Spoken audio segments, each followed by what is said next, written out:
حضرت ابو ہریرہ رضی اللہ تعالیٰ عنہ ارشاد فرماتے ہیں کہ ہم نجد میں گئے تو وہاں نجد کے سردار کو قید کر کے لے آئے جن کا نام ثمامہ بن اسال تھا۔ محبوب علیہ السلام نے فرمایا اس کو نا ایک ستون کے ساتھ باندھ دو۔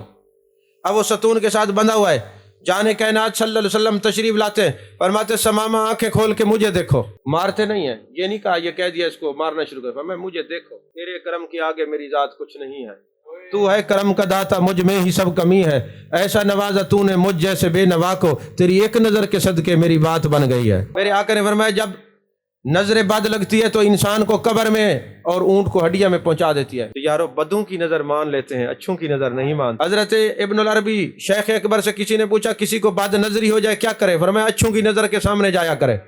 کہا بد کی نظر قبر تک پہنچا دیتی ہے، نیک کی نظر ابدی حیات بھی عطا کر دیتی ہے۔ تو محبوب فرماتے ثمامہ مجھے دیکھو۔ ثمامہ کہتا ہے میرے دل میں بغض تھا، محبوب کو دیکھنے کے لیے تو محبت چاہیے۔ انداز حسینوں کو سکھائے نہیں جاتے، جو امی لقب ہیں وہ پڑھائے نہیں جاتے، ان کا دیدار نہیں ہر ایک کا حصہ، ابو جہل کو محبوب دکھلائے نہیں جاتے۔ تو کہا مجھے دیکھو، کہتے میرے دل میں محبت نہیں تھی، بغض تھا، محبوب کو دیکھنے کے لیے محبت شرط ہے، محبوب کے ذکر کے لیے بھی محبت شرط ہے۔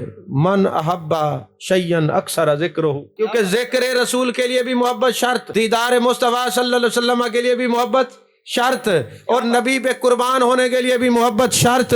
آخر صدیق اکبر سے لے کر آج تک یا رسول اللہ والے ہی کی عظمت مصطفیٰ پہ قربان ہو رہے ہیں، محبت شرط، محبت شرط۔ اب کہا جی دل میں محبت نہیں، کیسے دیکھوں؟ دوسرے دن محبوب آئے، فرمایا ثمامہ مجھے دیکھو۔ پھر میں نے کہا محبت نہیں، دیکھوں کیسے؟ تیسرے دن میں نے سوچا، میں نے کہا یہ جو روز فرماتے ہیں مجھے دیکھو، دیکھوں تو صحیح، اور یہ مجھے مارتے بھی نہیں، سزا بھی نہیں دیتے، جب بھی آتے ہیں فرماتے ہیں مجھے دیکھو، آج میں دیکھوں تو صحیح، کیا ہوتا ہے دیکھنے سے؟ کہتے ہیں میں نے ساری آنکھ نہیں کھولی، ترچھی آنکھ کر کے ایسے تھوڑا سا محبوب کو دیکھا، پھر میری آنکھیں کھول گئی، جلوہ دکھا کے یار نے دیوانہ کر دیا، خود شمع بن گئے مجھے پروانہ کر دیا، کیا پوچھتے ہو مجھ سے، میرے پاس کچھ نہیں، ایک دل تھا وہ بھی آپ کو نذرانہ کر۔ کہتے بس محبوب کا دیکھنا تھا، تو بس میں نے جب دیکھا، محبوب نے مجھے دیکھا، مسکرائے، اور آپ جانتے ہیں جب محبوب کسی کے لیے مسکراتے ہیں اللہ اس کے لیے جنت کے دروازے کھول دیتا ہے، رحمت کے دروازے کھول دیتا ہے، حجابات کے دروازے کھول دیتا ہے، کشف کے دروازے کھول دیتا ہے۔ محبوب مسکرائے مجھے دیکھ کے، اور ساتھ ہی فرمایا اس کو چھوڑ دو، کام ہو گیا اس کا۔ یہ جس پر کسی اللہ والے کی نظر پڑی ہے اس کو پتا ہوگا کیسے کام ہوتا ہے۔ کس پہ؟ محفل میں بار بار انہیں پر نظر گئی، لاکھ بچائی مگر پھر ادھر گئی، ان کی نگاہ میں کوئی جادو ضرور ہے، جس پر پڑی قلب و جگر تک گئی۔ جب یہ نگاہ پڑتی ہے نا قلب و جگر تک جاتی ہے۔ تو محبوب علیہ السلام نے فرمایا چھوڑ دو۔ میں نے کہا کہاں جاؤں اب، کہاں چھوڑ دو؟ میں گیا تو ایک تالاب تھا، وہاں میں نے غسل کیا، واپس آئے، میں نے کہا حضور مہربانی کریں مجھے اپنا غلام بنائے۔ محبوب نے فرمایا تمہیں تو چھوڑ دیا تھا۔ انہوں نے عربی کا ایک شعر پڑھا جس کا ترجمہ کیا بنتا ہے؟